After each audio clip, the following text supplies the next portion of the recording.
You ready?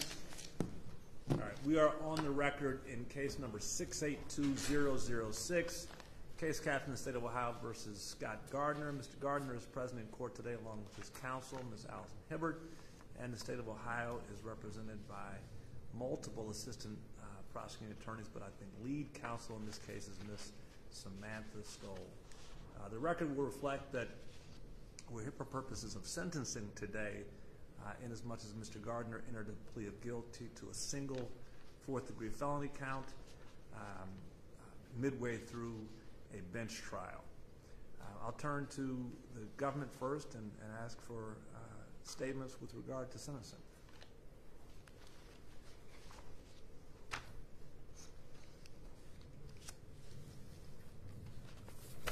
Thank you, Your Honor, and may it please this court. As you did just state, the defendant did plead guilty to one count, a failure to remit sales tax, a felony of the fourth degree, in violation of Revised Code 5739.12 subsection A1. An additional condition to that plea agreement, and we will ask this court to put it in the sentencing entry today, is that the defendant agreed to pay restitution in the amount of $149,954.54, and that's to the State of Ohio Treasury Department. I am aware that this court sat diligently through the day and a half of testimony that we did make it through before Mr. Gardner entered his guilty plea. However, I do just want to go through a brief summary of the testimony that was presented. The defendant, he pled guilty to one count, as we've stated, a failure to remit. So with that, I am going to limit it to the testimony that had already been presented and to the sales tax portion of this case based on the plea that was provided. Your Honor, you did hear testimony, and then there were stipulations to the additional exhibits so that we didn't have to look at each monthly exhibit of the underreporting that the defendant did for his sales taxes, not just his gross sales, but also the sales tax that he was due to pay to the State of Ohio. You heard testimony that he was the owner and operator of a company called CPACS, or Constant Protective Security, that provided security services. They are subject to sales tax. He would invoice individuals for the payment of the services with the sales tax. He would take that in, and that money is supposed to go to the State of Ohio. We saw through the reporting that the numbers were grossly underreported. We're not talking about a missed decimal point. We're not talking about 100 instead of 1,000. We're not talking pennies and cents. Over the time period of this investigation, we were talking $203,362 and change. You heard about the investigation by Agent Joy Lieb, who, just for the record, is in the back, along with BCI forensic accountant Gregory Jeffries, who are heavily involved in the investigation of the case, that the defendant did cooperate. I'll agree with Ms. Hibbert from her sentencing memorandum. The defendant did cooperate to an extent with Agent Lieb during the investigation. And Agent Lieb, you heard, gave him the benefit of every doubt. The number originally, actually, Your Honor, was $255,000 and change. Every time the defendant came to her with a story that he wasn't charging sales tax, that he wasn't properly reporting his exempt sales, that someone else entered money into his QuickBooks, someone else entered his Ohio Business Gateway, she gave him the benefit of the doubt for each one. And that's why that statement, that central column, I'll say fourth from the right, says not in QuickBooks. We gave that benefit to him. He was not charged with that. But there's still $203,000 unaccounted for. As you heard, or as you know, it was count 3, and that alleged for the underreporting for the year of 2014. That's January 1st, 2014 to December 31st, 2014. And Your Honor, while we do recognize this is a felony of the fourth degree, under 292913 B1B, this court does have the ability to sentence the defendant to prison because he was under community control sanctions for not one, but 2 different cases relating to sales tax and Mr. Gardner's vendor's license, both out of Medina and out of Cuyahoga County. And I want to address those just briefly because I think it's important to show the defendant's intent in his actions in this case. Specifically, in Medina County, First, Your Honor, this was the subject of a false license and not filing sales tax for a cigar company that he owned with others out there. Around the same time, he gets indicted in Cuyahoga County. And that, again, is for sales tax. There's a large amount of money coming into his accounts that's discovered that doesn't match with his sales tax filings.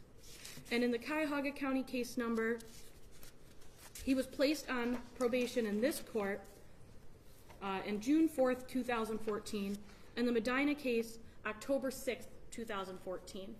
And out of the Cuyahoga County case, he agreed to pay approximately $28,000 in back sales taxes for about 2 years to the Ohio Department of Tax and the Ohio Treasury, just like he did here. But he was delinquent on those payments, so there was a Portage County civil judgment against him. And in that civil judgment against him, Your Honor, he agreed, he signed this affidavit regarding his responsibility with CPACs, regarding his responsibility with doing CPAC sales taxes and financial records. And I, again, submit that this demonstrates his knowledge of his requirement to file and his control and his sole control and responsibility and knowledge that it was his sole responsibility to ensure these numbers were right. And not only that, you heard testimony from Agent Lieb that the defendant was on the habitual offenders list. He knew he was having issues. He willingly made those issues. He willingly kept bad records here so that he could financially benefit from them, to the tune of $203,000. Now, Your Honor, the Ohio Revised Code provides sentencing factors for this court to look into in order to properly sentence the defendant. As you know, the overriding purposes of felony sentencing are to protect the public from future crime by the offender and others, and to punish the offender. In looking at the factors that the crime is more serious, under 2929.12b, specifically the fourth factor, that the offender's occupation obliged him to prevent this offense and bring others committing it to justice. Well, again, I do agree with Ms. Hibbard that this portion of the indictment, this portion of the offense, didn't necessarily specifically relate to his job as a chief or an officer with the East Cleveland Police Department. He took a duty. Mr. Gardner took an oath to uphold the law. And here he has broken the very law that he swore to uphold, and he broke the very law that he has held others accountable for countless times. In looking at subsection D regarding the recidivism factors, Your Honor, there are multiple in favor that he is more likely to commit another offense. First, as I stated, he was on community control sanctions during this offense. He does have a criminal history as evidenced by his 2 previous offenses, which in defendant's sentencing memorandum, Ms. Hibbard did state that that was a long time ago. That was 2014. Well, Your Honor, while he was on probation in 2014, he gets on probation and he's already committing this crime. And that's as evidenced by the plea that we do have here to count 3 from January 1st, 2014 to December 31st, 2014. Your Honor, he also has shown that he has not responded favorably to previous sanctions. He's been given 2 different community control sanctions, and yet we are here today now with a felony plea. And I would submit at this time there has not been a genuine show of remorse. I understand the defendant did accept a guilty plea. However, I don't equate a guilty plea necessarily with a genuine show of remorse. I'd ask this court to listen if the defendant does make a statement and then address it at that time. But just simply a guilty plea to the state of Ohio does not necessarily mean a show of genuine remorse and acceptance of responsibility.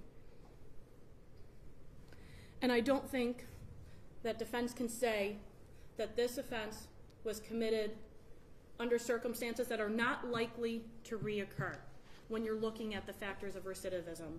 Each and every time this defendant has been presented with an opportunity to commit a crime, Your Honor, he has done it. He has forged sales tax licenses, he has failed to file sales tax, and now when he's filing, he's failing to remit to the tune of $203,000.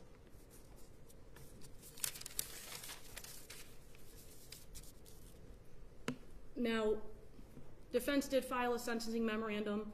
There were letters attached to that sentencing memorandum.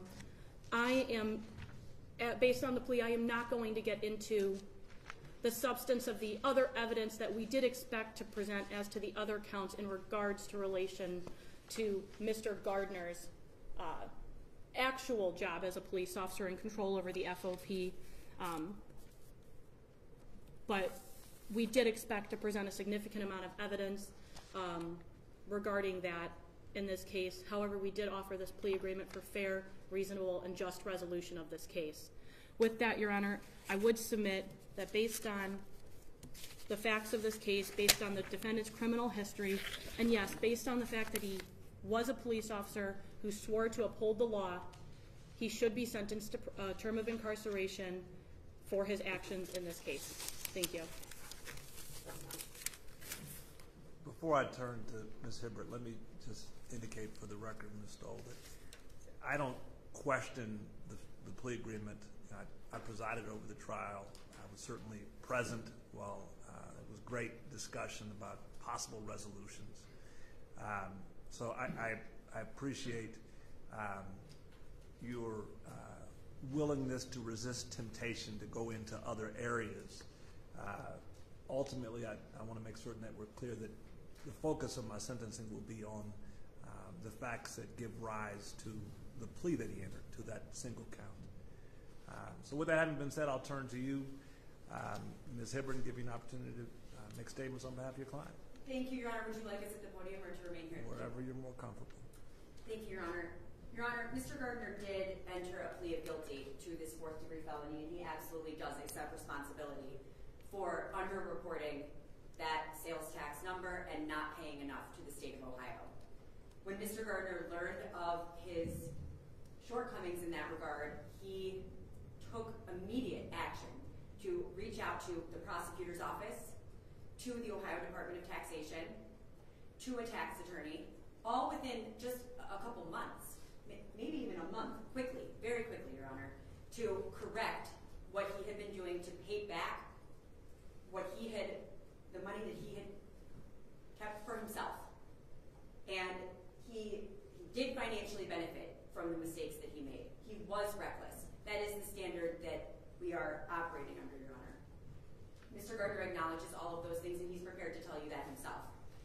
He ran a successful security business, and they were making a lot of money, and the figure looks extremely high, and it is an extremely high figure. It did occur over the span of 6 years.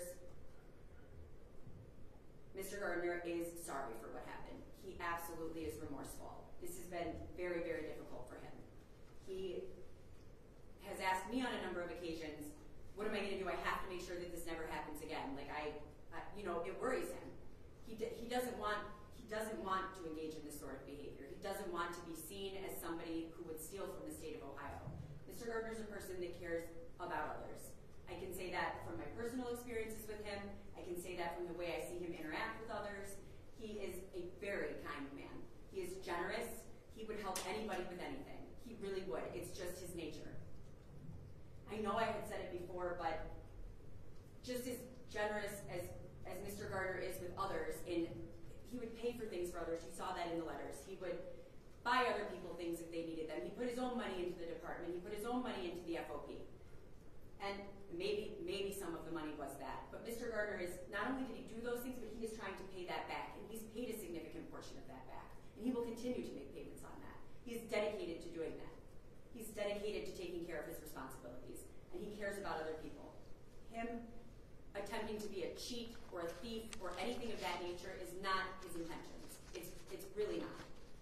Mr. Gardner is a caring person, and I think that he is going to now tell you how he got into this situation, and he would like to apologize to the court and the state of Ohio. Your Honor, thank you. It's been 2 years since I've been able to talk about this, and I greatly do apologize. I apologize, first off, for wasting the court's time, wasting the state of Ohio's time. It was never my intention to have this underreported, and as Ms. Hibbert expressed, as soon as I found out what was happening, and the state makes the allegation of well, I did it after the subpoena. Well, I didn't know there was anything wrong or going on until I received the subpoena. I immediately took action. I fully acknowledged that that money is not my money. The money was accepted, as I've learned, that I should not have accepted or kept. So I fully acknowledge that, and I fully prepared. Since that time, I've had certified public accountants filing my sales tax with the interim of my CPA actually firing me because of this incident recently. But my intention is to make certain that this does not occur again. This is not who I am. This is not what I want my perception to be for the remaining time. And I appreciate the time, Your Honor, for me to be able to speak. I want to be real clear, Mr. Gardner, because I don't want you to have any false impression about the impression that you've made on me. This isn't just reckless on your part. I don't believe that for 1 minute. Not for 1 second do I believe that you're just a poor bookkeeper. We're talking about a factor of over 10. You paid $1,000 when you were supposed to pay $12,000. You paid $3,000 when you were supposed to pay $49,000. That's not an oops. That's not I just am a sloppy bookkeeper. That's a person who essentially was, and maybe Ms. Hibbert is right when she said that it says that you did good things with some of that money, but you were essentially robbing from Peter to pay Paul. And I don't buy the argument that it was just an oversight. And as soon as it was brought to your attention, you said, oh my gosh, let me correct this. I believe you believe that you could just do this, get away with it, nobody would notice. But for the phenomenal investigative work done by the agents who testified in this case, I think you never would have paid this money. So I don't buy that argument. I don't buy the sloppy bookkeeper argument. It doesn't fly. I listen to the testimony. Sometimes when cases aren't tried, as judges, it becomes difficult to assess what really happened because you don't get to really hear the facts of the case as much as you do when there's a trial. But here it was abundantly clear that you just were kind of running a scam. I mean, we're not going to get too deep into it because a lot of the counts were dismissed against you. But there was an awful lot of testimony that I heard that signaled a guy who was willing to cut corners. That's who you are. I mean, let's not kid ourselves, right? This is your third time in a courtroom, or is it fourth? Third or fourth time? Third, Your Honor. All right, so we have two separate instances where you've been charged with this sort of behavior, right? The first time it happens, you might say, oh my gosh, whew, here I am, a police officer. I've been charged in Portage County for misconduct revolving around a cigar shop I own. You might say, well, I'm a fine police officer, but I'm a bad cigar shop owner, operator. I've got to do better. Then you get another case, and you say, oh my God, I can't believe this happened again. I've got to do better. Now a third time, and we're supposed to write that off as just another oops. That's nonsense. I don't buy it, not for 1 minute. That's not to suggest that Ms. Hibbert is wrong when she says that there's good in you. I'm certain that it's true. But you were stealing. To come in here and say something else is somewhat offensive. In the end, though, what you pled guilty to was a single fourth-degree felony with a presumption in favor of community control. And as judges, we're not just throwing darts at a spinning board and hoping that we hit the right sentence. We use the guidance that we're given. And this is a nonviolent offense. You have no felony criminal history. So this is your first felony conviction. I don't see that as a small matter. I see, particularly someone who's spent their career in law enforcement, having to carry around a felony conviction as a significant thing. So although I'm in no way fooled by your story of the hapless business owner who just can't shoot straight, I'm not going to overreact and incarcerate you today. I don't believe that police officers, when they commit crimes that are really unrelated to their business, ought to be treated more harshly than, say, a butcher, a baker, or a candlestick maker. You know, the fact of the matter is, I'm going to sentence you like I would anyone else charged with a low-level, nonviolent felony of the 4th degree who has no prior felony criminal history. So, although I certainly appreciate why the government might be inclined to ask for prison here, I think it would be an overreaction. I think it's unfair to people who have committed their lives to law enforcement, which is a real honor to be able to say that my job is to protect and serve the community. I mean, that's a real honor. But I don't think that the payback for having committed yourself to a life in law enforcement is for judges to immediately send you to prison and apply some sort of police officer specification. That means whenever a police officer commits a crime, they have to go to prison when another person wouldn't. I don't think that's appropriate. So I'm not going to incarcerate you, even in the face of your foolish explanation as to why you did this. You need to take some time while you're on probation and do some soul searching and figure out what your life plan is going to be. Because cutting corners and running raggedy businesses where you steal from the state hasn't worked for you. You're now a convicted felon. Here's where it gets a little bit more interesting. Now that you are a convicted felon and you're about to be on probation to me for the next 5 years, if I even get a whiff, a sniff, that you're cutting corners out there in the world, that you're running some kind of a business and maybe not doing the things that you're supposed to do, that maybe you've put a business in someone else's name and you're teaching them how to cut these corners, if I find out about it, you're going to prison. Do you understand me? Yes, Your Honor. Is there anything unclear about that? No, Your Honor. You're going to have to pay this restitution. You will be responsible for, what's it, $149,000? $149,954.50. That restitution will be a condition of your community control. If I sent you to prison, it would make it more difficult for you to repay that debt. So that's one of the other benefits of you being able to be in the community. And then in addition to that, it's also not lost on me that you tarnish the badge when you do this. Now, you didn't do it relative to your work as a police officer, right? This wasn't something that you used your role as a police officer to sort of get away with the crime. But look, let's be clear. The reason why all these cameras are pointed at you is because you're a police officer, not just a police officer, but chief of police who has fallen this far. It stains the badge. It blemishes the badge. You're going to have a consequence that's tangible, not just the intangible consequence of a felony conviction. You're going to give back to the community. This went on for many years. Going back to 2014, our window is a 6-year window. So with that in mind, you're going to do 600 hours of community service. 100 hours for every year that you engaged in this scam. And that's what it was. It was a scam. I don't be repetitive, but the sloppy bookkeeper story is not believable for a guy that's been in court on 2 separate occasions for similar conduct.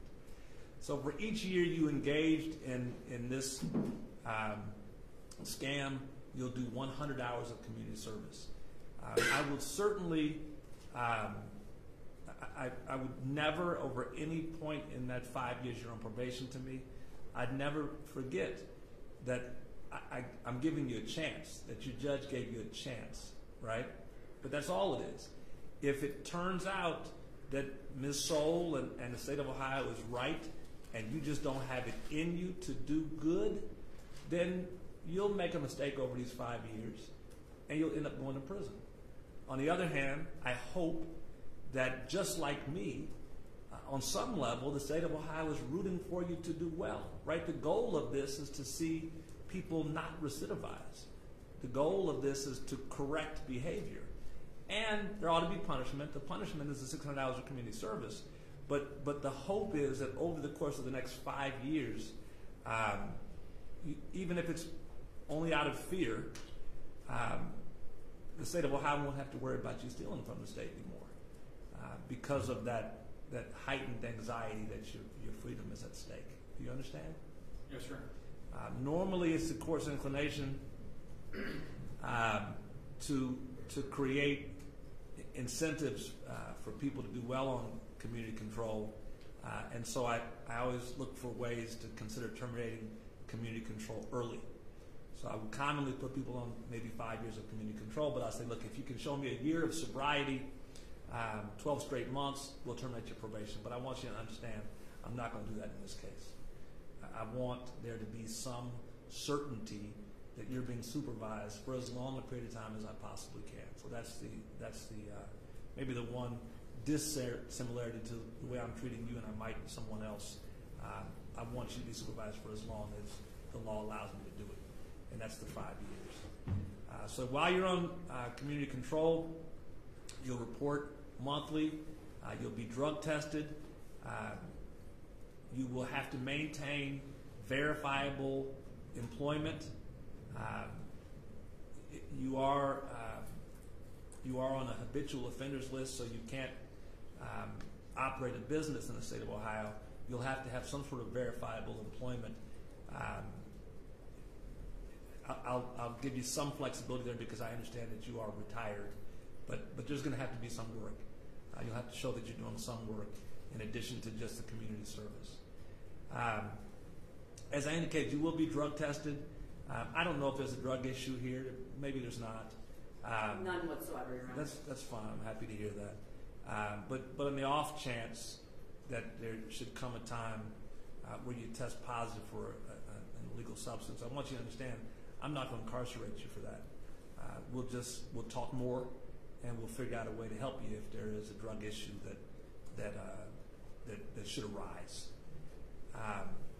And to that end, I want you to be forthcoming with our probation department. If there are issues that you have that maybe haven't been addressed in open court, maybe they're too private to discuss in open court, discuss them with your probation officer. Develop a relationship with the probation officer so that you can speak with that person. We have a fantastic probation department.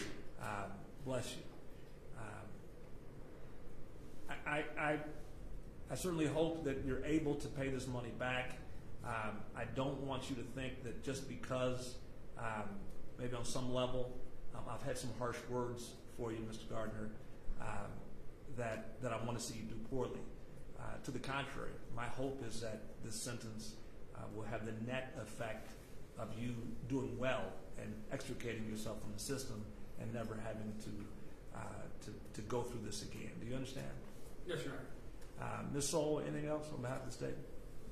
No, Your Honor, we would just ask the journal entry to reflect the restitution amount. It will be in the journal entry. Thank you. Ms. Hibbert? Nothing, thank you, Your Honor. We're adjourned.